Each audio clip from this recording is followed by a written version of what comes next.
Hey, welcome back to Crimes and Closets. This is Cristy in my closet in St. Louis. And this is Beth in my closet in North Carolina. Happy Monday. The Monday after Thanksgiving. Yes. Gosh, man. All the food. I mean. Hope we all fit into our pants this morning. I know, right? I can't. I'm going to have to run like every day, 5 miles. Do it now. You're not going to do it. 'Tis the season, people. Who cares? You're beautiful.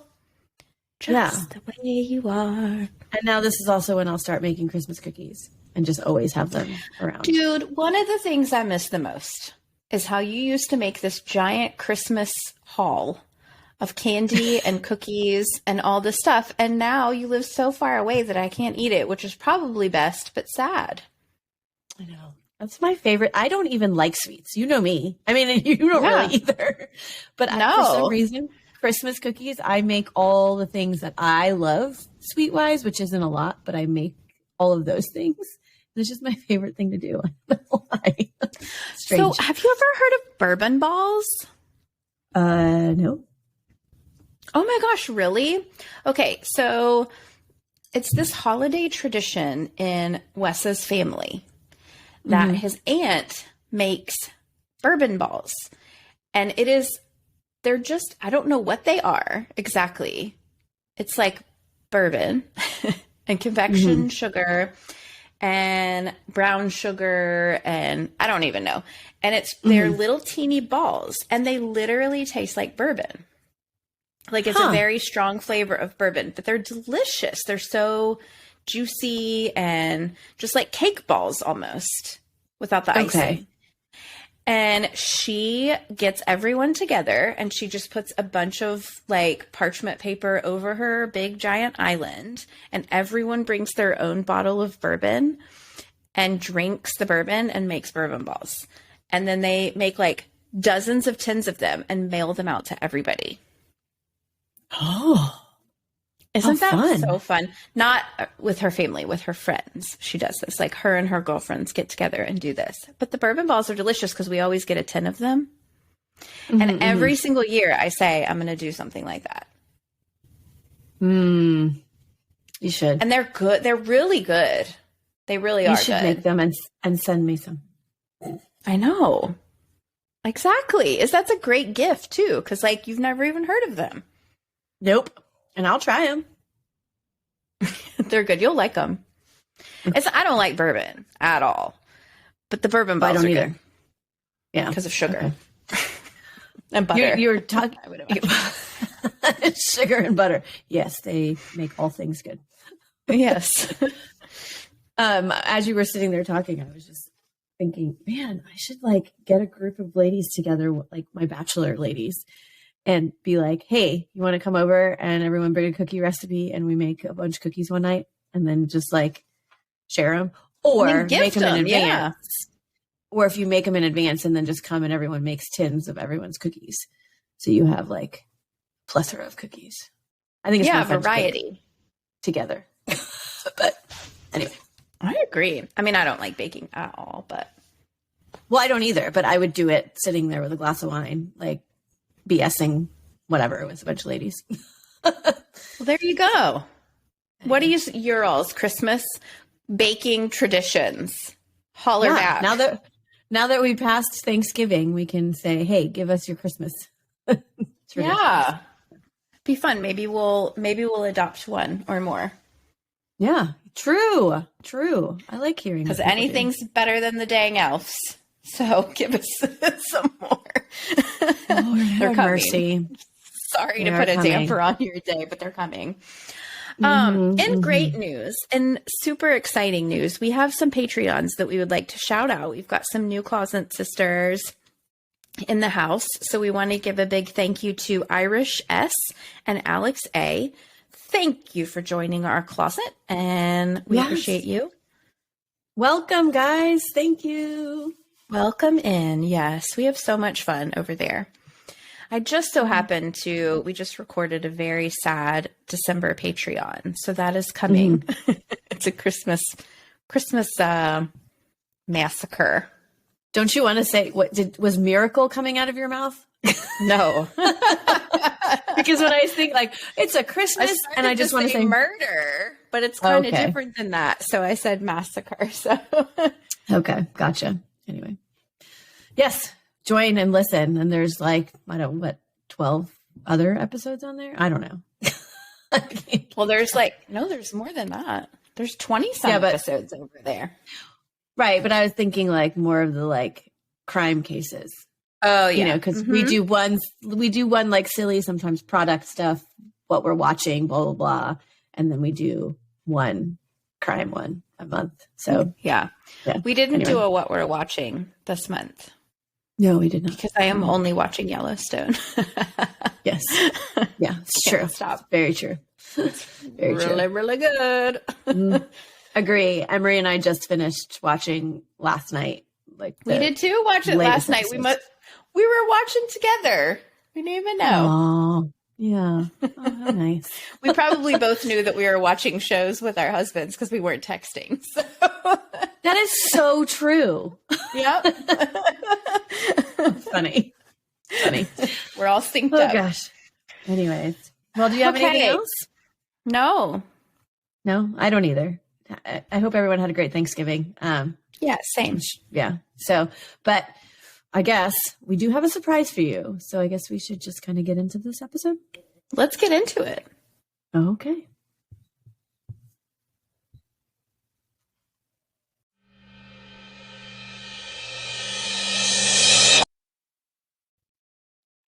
Okay. So guys, we're going to do a little bit something special today, a little different episode, because Beth and I both had a couple stories that we wanted to cover and get out there. However, there's just not enough to make it a full episode. So we are joining efforts today. And we're going to both tell you a story on this episode. We're joining forces. That's what our joint effort. That's what our the name of our session is called today, joint effort. So you'll have two cases and you'll hear from both of us. Isn't that exciting? It is. Oh my gosh. Hold on a second. I need to do this. You are going to hear from both of us today.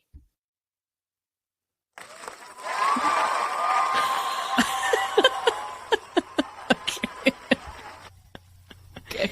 Sorry, I've been dying to use that.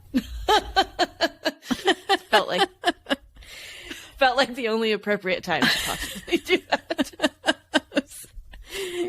Cutie. Okay, anyway, sorry. It is fun. Run that past That's a lot of fun, actually. Okay, now. All right, in all here we go. I'm going to get into my case first, and then Beth will tell hers. So, okay. Be prepared because the story I'm about to tell you, it's just truly sad all around.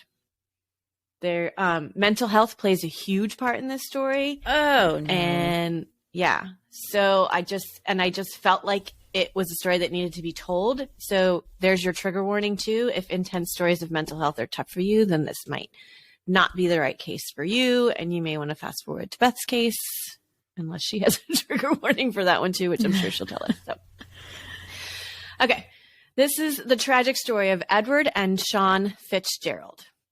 Our friend Trina over on Facebook, she sent us a Facebook message and suggested this case to us, I think over the summer sometime.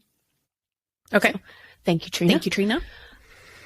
Her boyfriend played roller hockey with Sean back in the day, but apparently when Sean got married and had kids, he quit the team and they all just kind of fell out of touch and whatever. So he was not in touch with him at the time of this crime. Kind of heard about it through word of mouth and news stories. Wow. Okay.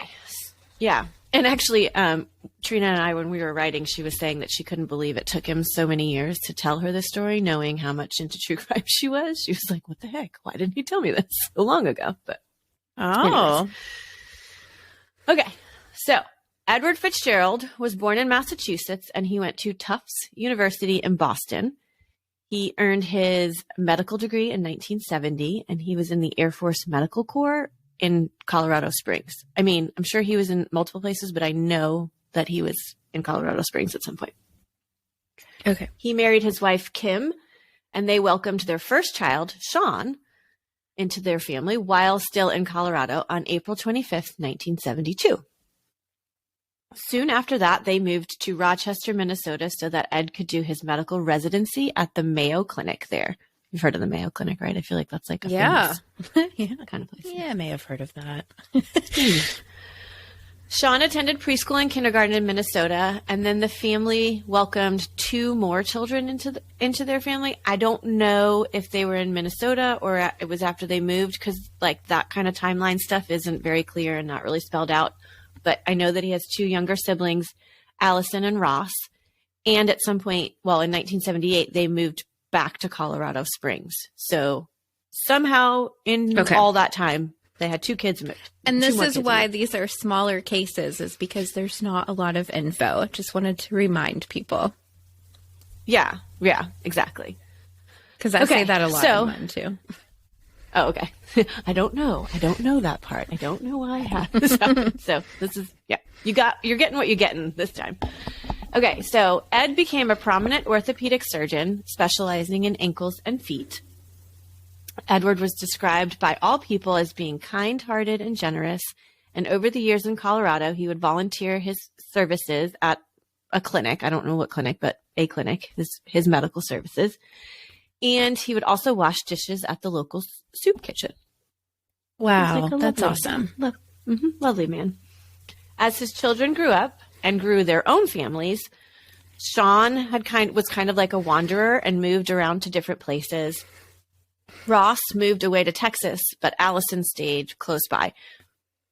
As far as I know that she did at some point. Whether that was all the time, I don't know. But she was close by, and Ed was known to be seen playing baseball with his grandson in their neighborhood. And then, lo and behold, he'd have like the whole neighborhood of kids playing baseball with him. So he seemed like a super great granddad. Yeah. Okay, so now we need to talk about Sean for a little bit, since this is the case of the story of Sean and Edward. As I mentioned earlier, he started school in Minnesota, and when they moved to Colorado, he switched schools and ended up attending a program called HATS. And that's a program, it's called HATS because it's for highly academically talented students. So basically a gifted program. For high school, he attended Colorado Rocky Mountain School, which was a boarding school in Carbondale, Colorado. He basically lived on this ranch, and all the students, like they took all their coursework there, and the students worked the ranch. So, they farmed it, they took care of animals, whatever. Doesn't it sound fun? That's best high school life. That is so fun. Yeah. So he also became extremely good at telemark skiing, which, do you know what that is? Because I did not. Never heard of it ever. It's like competition. Like, I don't know if it's in the Olympics, but I know they do have competitions for this. It's where you're squatting and going downhill. So it's like speed skating, but you have to they call them telemark turns, it was named after where, I think it was from Telemark, Norway. So it's named for the town that it started in, I think. But you have to like lunge and hold your body weight on just one leg to make those turns. Okay. Yes. So, I have seen it. Just did not know that that's what it was called. Yeah, me either. So he basically perfects his skills in this somehow, which is super impressive because I can't even stand up with 2 feet on skis. So, I can imagine going fast on one. Anyway, so after high school, he decided he wanted to delay going to college for a year. So, because he really wanted to see the world. And so he worked for a season at the Slopes, saved some money to make this dream a reality. And in March of 1991, he took off on an 8-month trek around the world. He started by going to Vermont, where he competed in the world's telemark competition, where he placed top 10, which is super impressive. From there, he flew to Finland to visit a friend he made in high school. He then traveled by train through Europe, going to France, Italy, and Germany. He then flew to Tokyo, Japan, where he tutored English as a second language for several months. So he's getting quite the worldly tour and taking in all of the things over these 8 months. Yeah, that's awesome. Yeah, he went back to Colorado, and he went to the University of Colorado in Boulder, where initially, before he had taken this time off, He had wanted to study filmmaking, but after this trip, he decided that he wanted to change his major to Japanese lit. And he graduated with honors in December of 1995. I don't know what you would do with Japanese lit. It seems very interesting. Write Japanese books? But yeah, I don't know. Unless you're going to become like a professor in college or something of that nature. But I don't know what else you would do with that. Okay. Well, so he does go on to the University of Pennsylvania to get his master's, and he went there as a teaching fellow. And there he met Atsuko Uedo or Ito. I don't know how to say it. But she was there studying abroad from Japan. Okay. And actually, they say that they call her Allison. But I just like the name Atsuko so much more. So I call her that in this story. Very pretty names. It is. So the two of them get married in 1998. And in the meantime, Sean also completes his master's and PhD. So super smart, super driven, has his wife. They then move to Eugene, Oregon, where Atsuko had gotten a position at the University of Oregon. And they lived there for the next 5 years. And during that time, they welcome a son into their family in April of 2001, and they name him Kieran. Okay. It's a really cool name. That is. Irish name. I know someone named Kieran. Oh, yeah? Yeah, I like it. I had to look up how to say it, but anyway. Sean is a proud stay-at-home father during this time. So Atsuko is working, and he's staying at home. The family then moves to Colorado for another position that Atsuko gets at the University of Denver. And Sean continues to be stay-at-home dad, taking care of all of Kieran's needs, getting him involved in sports, handling school, all that. In January of 2008, Atsuko again gets another position with a nonprofit medical clinic in northern Thailand, and the family packs up and moves over to Thailand. Wow, that's a big old move. It is a big move. I was going to say, this is like kind of sounding like my life. Oh, get another job, move, get another job, move. But never to Thailand. I will say that. Yeah. Not yet. You never know. No, don't even. Not ever. Got it. I'm done with that. Okay. So in early November of 2008, Sean was riding a bike and ends up colliding with a truck. The details of the accident, they're unclear, but he does have huge severe head trauma. So they fly him to a hospital in Bangkok to treat him for that head injury because he ends up having a concussion and several broken vertebrae. Yikes. Yeah, not good.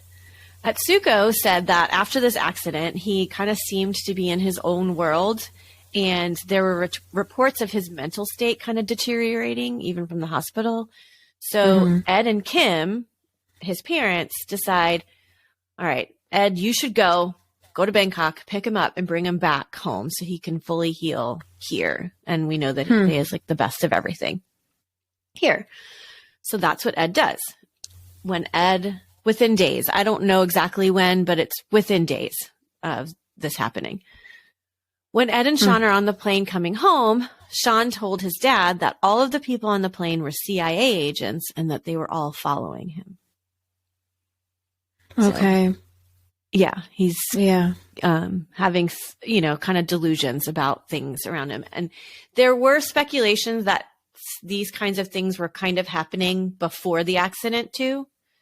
Yeah, I was going to say, that seems like a bit of a jump, but yeah. Yeah, there's some speculation, but I wasn't really able to kind of verify. So I don't know. I don't know what, but it does seem like maybe that is a possibility. On November 19th, Kim and Ed took Sean to a neurologist as they were concerned about his mental state after this concussion because they said that he was being very paranoid and he had suicidal thoughts. When they took him to this doctor, Sean was convinced that the doctor was a fake and that the entire office was like a setup.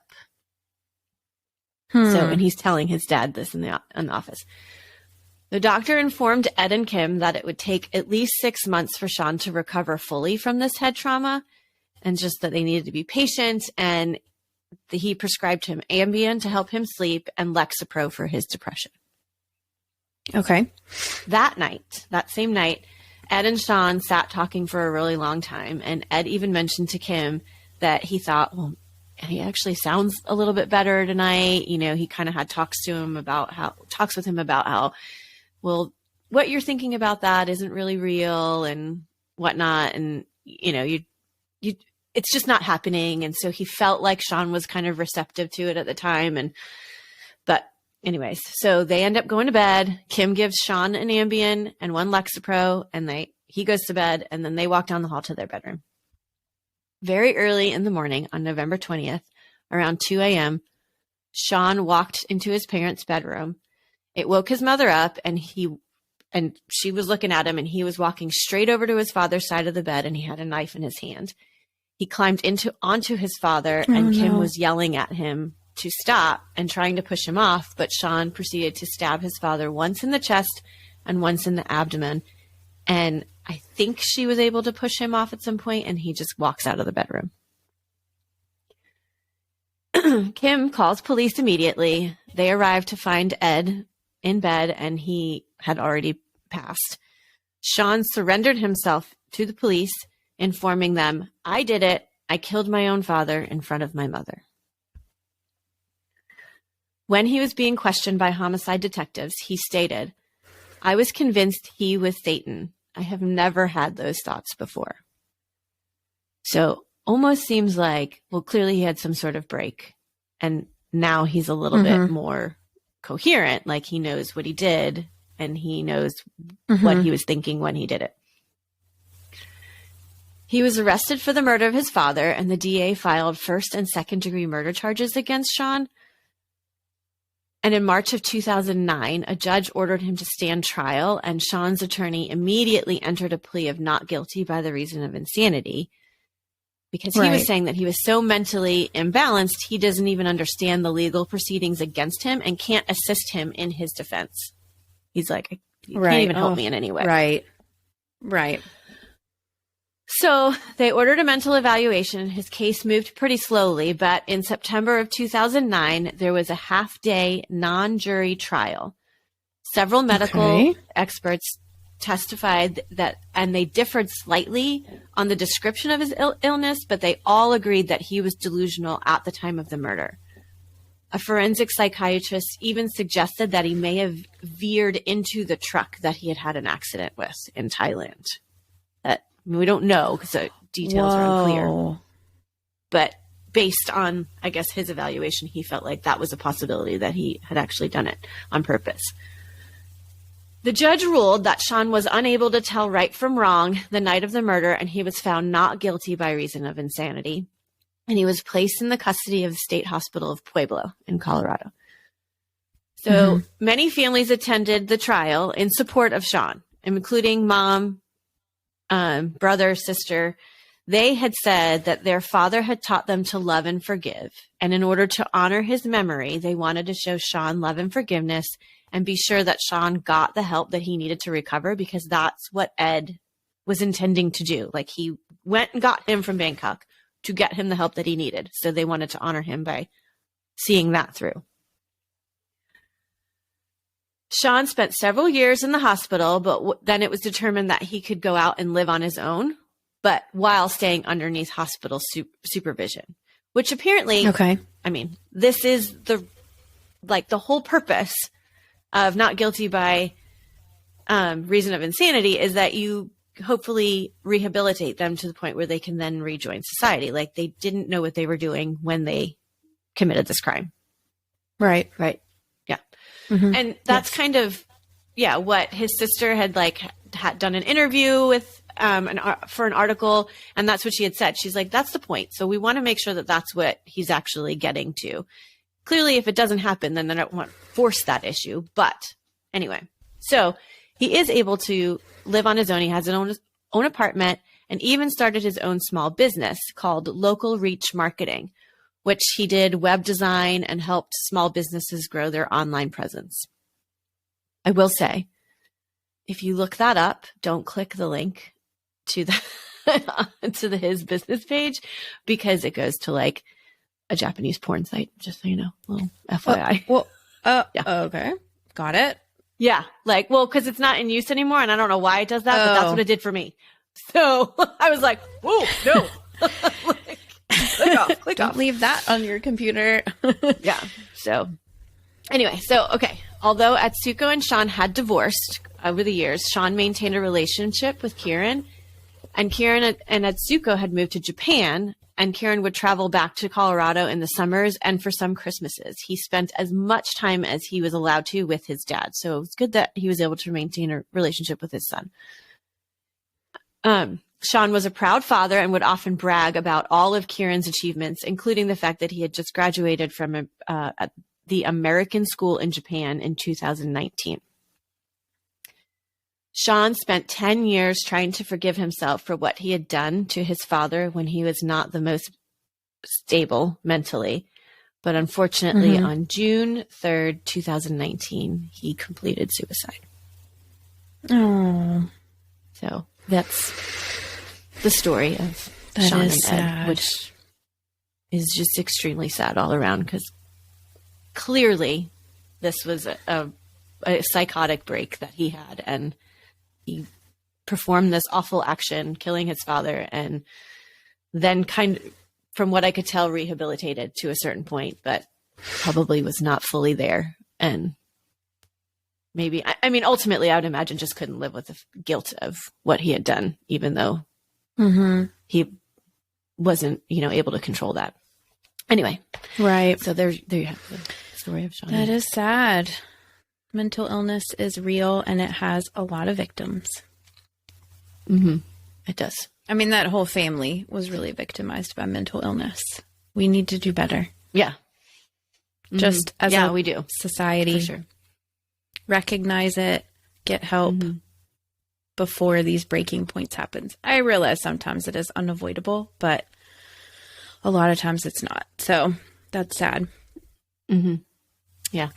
Okay. Do you have anything else you want to add about your case? Nope. Thanks for bringing it to my attention, Trina. And glad that we could thank you, Trina. get it going. So I am too. I am very glad that we're able to get these lesser known cases out, because the fact that there is no research means another podcast is going to come across it or it be recommended, and they're not going to be able to get it out either for the same reason. So we keep them in the if we write you back and say there's not enough information for a full episode, we're not throwing it out. I have had this case, actually, it was recommended a year ago. When I went back, it was like a full year ago that it was recommended. It was October of 2021. And I started researching it and realized that there just wasn't enough for a full episode. But I kept it. I kept my research. And I'm glad that I did, because here we go. Awesome. This is a listener. I know, right? It's a listener suggestion from our friend Tiffany. Tiffany, you will remember, is the one that was the first to call our listeners closet sisters. Yes, Tiffany. So we remember Tiffany very, very well and appreciate her. And she gets a nod every time we say closet sisters. She also suggested the Sarah Lynn Paulson case that you covered. Oh, okay. Okay, so that case happened in Indiana, and it happened in Portage, Indiana. And this case takes place really close by there in just a nearby town. So Tiffany lives in that area in Indiana, so it's like a Portage, Union. There's all this little bubble of towns that are all very small, and she lives within that. And this is the case of, yes, it's do you know, what is it they call people from Indiana? Hoosiers? Is that how you say it? Hoosiers, yeah. Hoosiers? Hoosiers, yeah. Why do they call them that? I don't know. I know there's a basketball team that's the Hoosiers. So Yeah. Clearly I have no idea. I just don't know that there's any other state that it's if you live in this state, you are known as something. Oh, yeah. What would it be for North Carolina? If you live in North Carolina, you are known as what? Rednecks? I don't know. Tobacco heads. Yeah. I don't know. It's interesting. Okay. This is the hold case on, sorry. of The actual definition of Hoosier is a native or inhabitant of Indiana. Yeah. It's like, if you are a resident of Indiana, you are a Hoosier. Yes, very, very interesting. It is. Okay. Carry on. We're talking about a Hoosier today, and her name is Amanda Bach. Okay.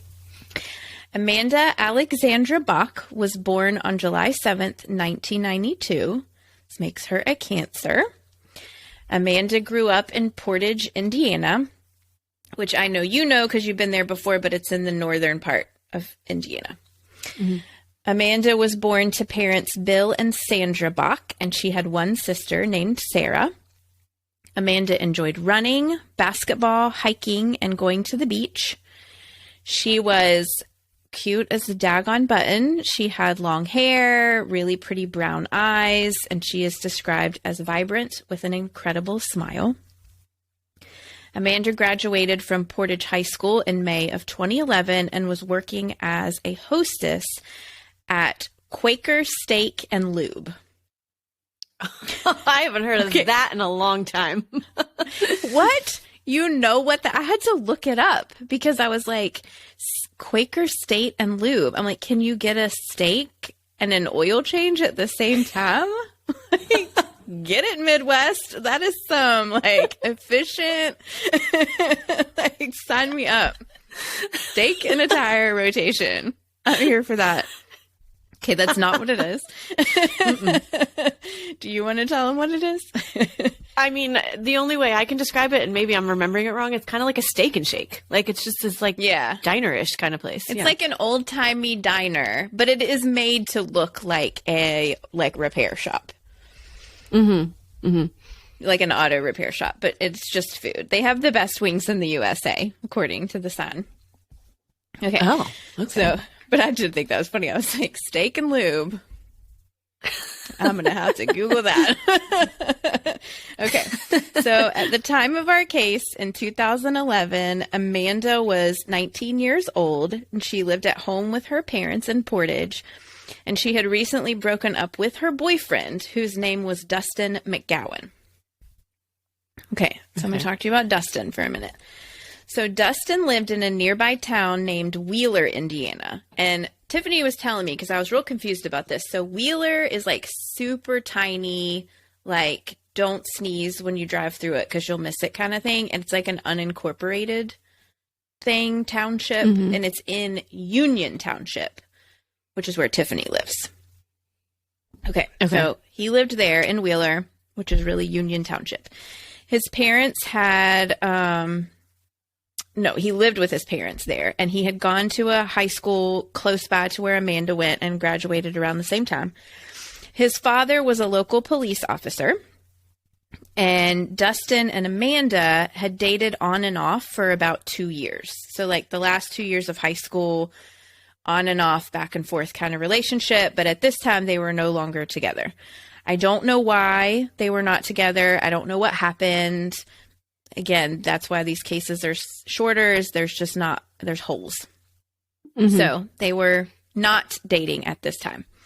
It was reported that Amanda may have had a crush on one of Dustin's friends and that Dustin did not like that. So even though they weren't together, she may have been moving on. I mean, she's 19 years old in a small town. You're probably going to know the other people that, you know, your girlfriend or boyfriend moves on to, but anyway. Well, okay. I mean, in general, even when it's not a small town, if you're in high school, more than likely you're going to know the next person that you're dating. So anyway. Right. You run in the same circles. It is what it is. Mm-hmm. On Thursday, September 15th of 2011, at around 10 p.m., Amanda left her home and said that she was going to see Dustin. Okay, again, Amanda and Dustin were on again, off again, all the time for 2 years. And so even though they were broken up at this time, her going to see him wasn't that odd. Because they would do that. They would break up, and then they would start talking again, and then they would get back together. So it wasn't odd, even though they were not together. But Amanda missed her 1 a.m. curfew. And so her parents got worried, and they immediately reported her missing. So, of course, police early that morning went to question Dustin because Amanda was supposed to have been with him that night. But he was out of town on a trip to Indiana University, which is about 3.5 hours away in Bloomington, Indiana. So this trip was planned. He was supposed to go up for the weekend and meet up with some friends that lived on campus there, and he had already left and was up there. Police did ask if their property and home could be searched.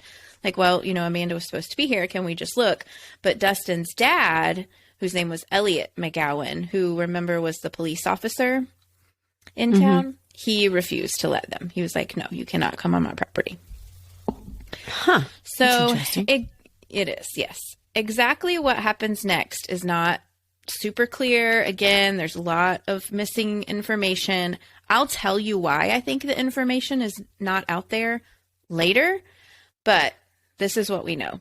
So the following day, which is Friday the 16th. So she doesn't come home Thursday night for her curfew. So the next day at 3:30, her car was found abandoned at a general store in Wheeler near Dustin's home. But Amanda was nowhere. So doesn't look like there's foul play. No one broke into the car. There's no blood, no signs of a scuffle, nothing like that. Just her car was left. Her cell phone wasn't in it. None of that.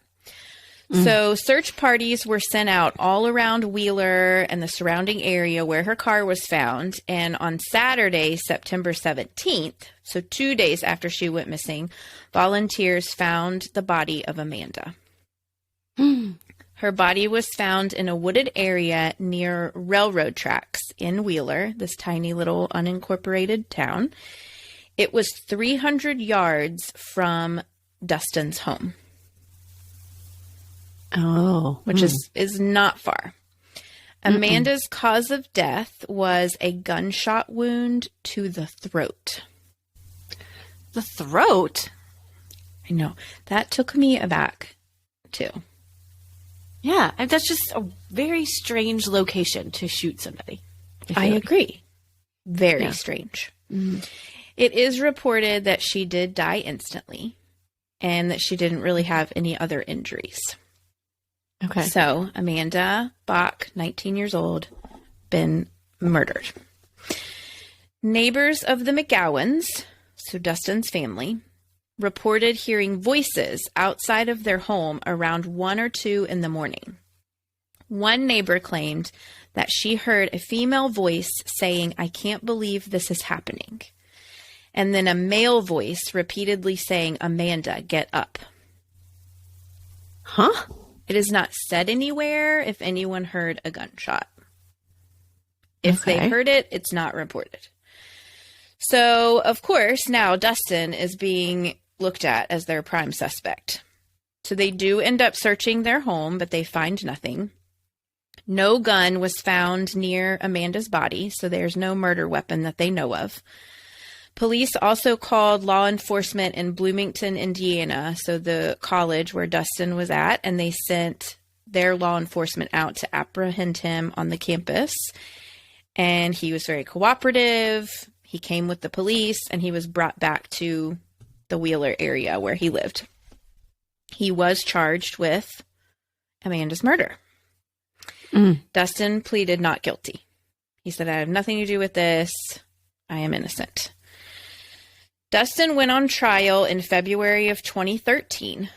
The prosecution alleged that Dustin was jealous and that he and Amanda had met up that night and fought, and that he had taken his father's gun and shot Amanda once in the throat, maybe in the heat of the moment, kind of like a crime of passion. They were fighting, it escalated. He got mad. He shot her, but they don't know.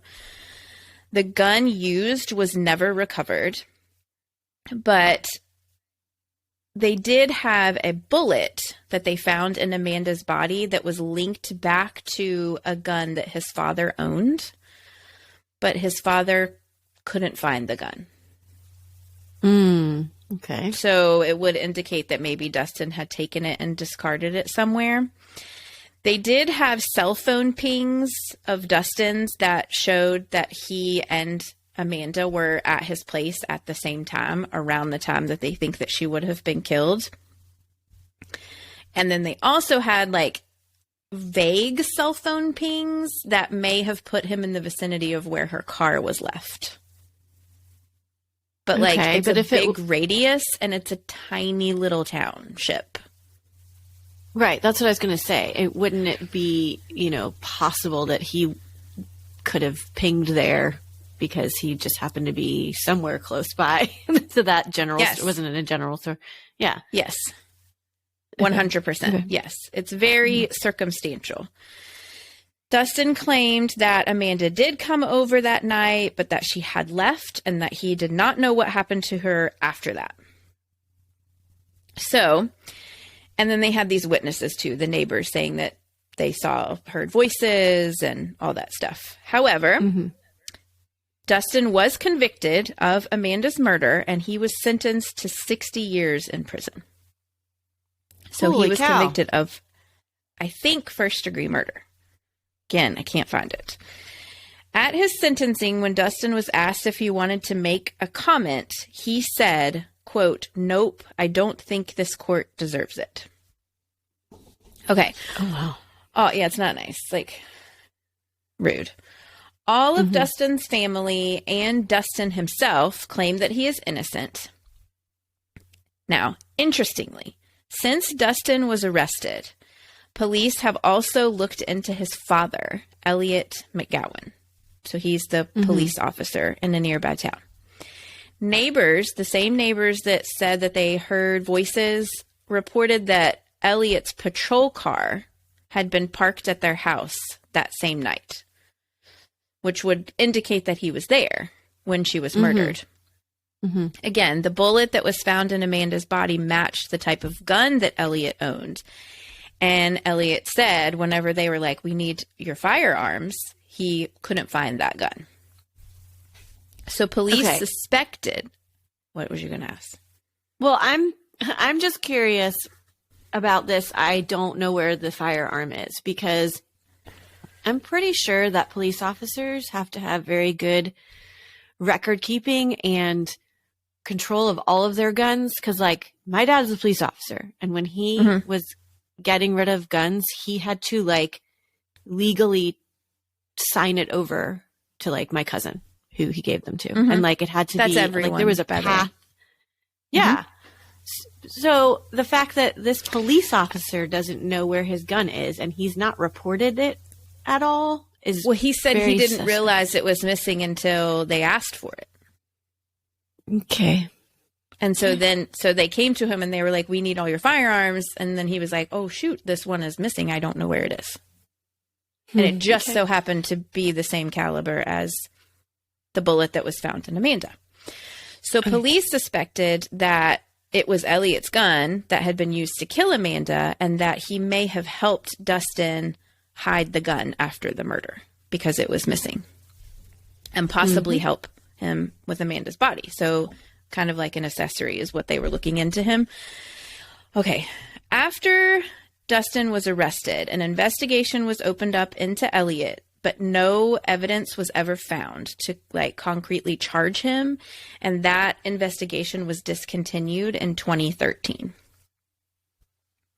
Okay. So again, never any proof that Elliot had anything to do with Amanda's murder or anything after the fact. But I just wanted to say this. I don't know that he did. I think it's very possible that Dustin stole his gun or took his gun without permission and shot Amanda, and he had absolutely no idea of any of it. I think that is definitely possible that happened. But here's what he does. This is weird, okay? In January of 2012, so while Dustin was still awaiting trial, investigators received a phone call that Amanda's death was being looked into as being linked to a serial killer. Okay, so this guy calls the police and he says he was investigating a serial killer and that Amanda was possibly one of the victims of this serial killer. So police are like, this is really off the wall. So they traced this phone call and it was made from Elliot's desk at the police department. What? That's weird, right? Yeah. Like, that is why. Now, it is possible if you're a parent and your son is being charged for murder, because he had not been gone on trial at this point when this phone call was made, and you believe in their innocence, that you will do crazy things to help your child. But it also makes him look really suspicious. Like, don't be suspicious. Don't be suspicious. Don't be suspicious. You know what I mean? Like, that's suspicious. So, little Parks and Rec for you. Oh my gosh. Anyway. I can't say suspicious and not think about that scene. Sorry. Okay. Weird, right? Okay.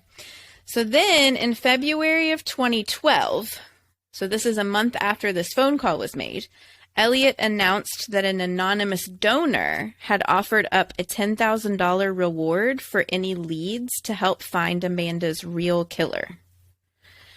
So police traced this reward money, and it was traced back to Elliot's mom. What? So essentially, he was putting up reward money. Well, again, same thing. He may be just doing drastic things to help his son out. But it was all of these suspicious things that led investigators to be like, maybe we should look into you, sir. Yeah, because he has to know, being a police officer, that all of these things can be traced back to him, and that it would look weird. You would think. Unless he's just not a very good police officer. Well, I don't know. Right. But again, no evidence was ever found linking him to anything, and so he is definitely not presumed as a guilty party, and we are not saying that. I am just saying what is in the news that I found interesting and suspicious. Amanda's family filed civil suits against the McGowan family. They sued Elliot McGowan for not properly securing firearms. So, like you said, you have to do that legally. Okay, so like I said, very little information in the details about this case. All of the court records, all of the transcripts are completely sealed. And any videos of the trial that were on news stations or previously, out there somewhere, they've all been removed. Or if you click on it, it will say this video requires permission to view. So you cannot get any information on Dustin McGowan's trial at all. I have no idea why. No idea. But I'm assuming that it might have to do with pending lawsuits that there are going on against the McGowan family or against Dustin, or pending investigations that might be going on related to Amanda's case. I have no idea. It was very strange. I really tried really hard. Like I said, I started researching this case last year, and I spent a good bit of time trying to find the stuff that I needed to find, and then I couldn't find it, and so then it frustrated me, and I was like, I will find you, but I never could. And so what I can tell, nothing official has been done since 2013, but it is weird that you can't get anything. And that is the case of Amanda Bach, who was 19 and had her whole life ahead of her, and it was cut way too short. May she rest in peace. And we literally have no idea why. Or, other than a jealous boyfriend, jealous ex-boyfriend, we have no idea. You're right. Right. And he says he didn't do it. Right. He was convicted. Now, okay, so what's your opinion? Do you really think he did it?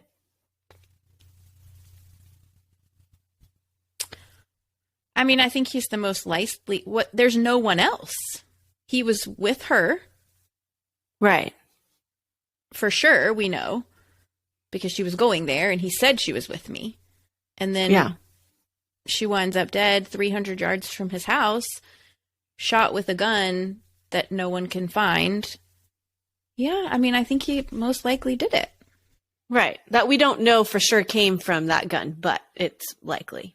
No, we don't. Because it's, Well, it's possible, and not likely. It's possible that it came from that gun. Right. Yeah.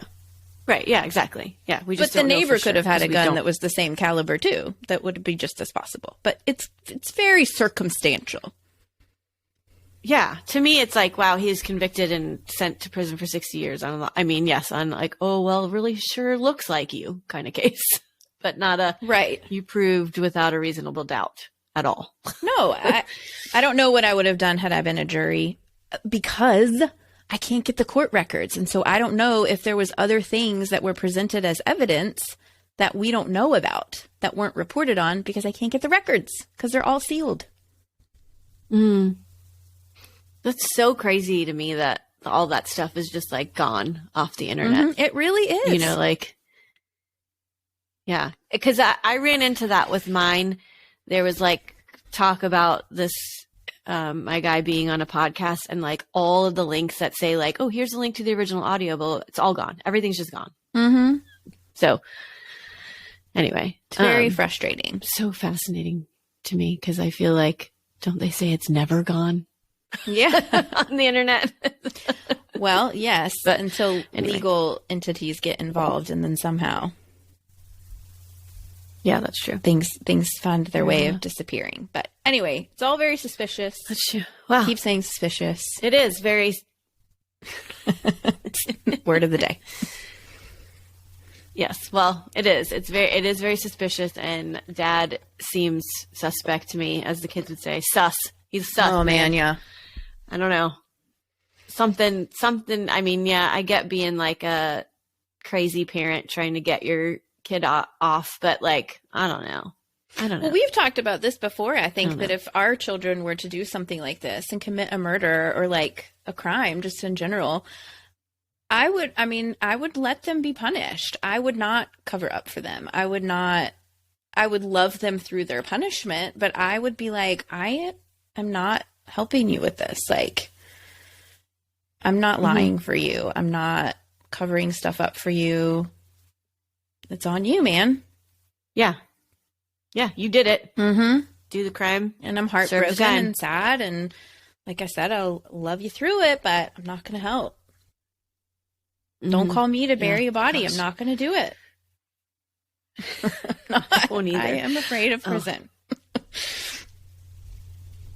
I'll never survive in prison. So that's why We I talked about this before never too. commit I any think crime. you would.